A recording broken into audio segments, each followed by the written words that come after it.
こんにちは、16チャンネルです。いつもご視聴いただきありがとうございます。今日はOowadaベースのあまりここで撮影はしたことないんですけど、ピットの横にある、格納庫というかガレージの奥の方で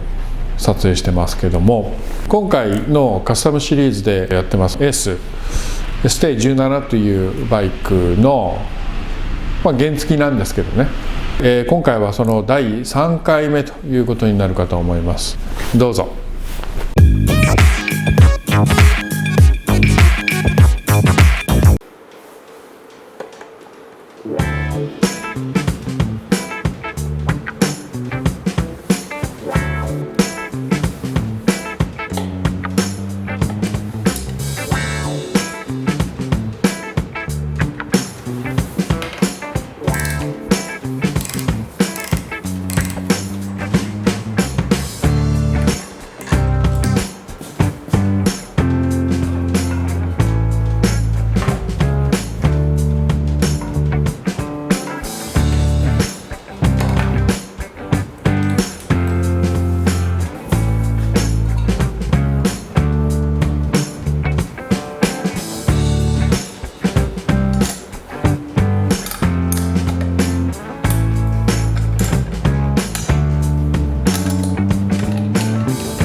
はい、今回はですね、このロケットカウルの取り付けのところまでご覧いただきました。カウルの取り付けには、セパレートハンドルが必須ということになってくるので、その辺も一緒にご覧いただきました。でもまだまだこのエーススポルト、完成までシリーズであと何回かありますので、ぜひチャンネル登録をしてご覧ください。それではまた16チャンネルでした。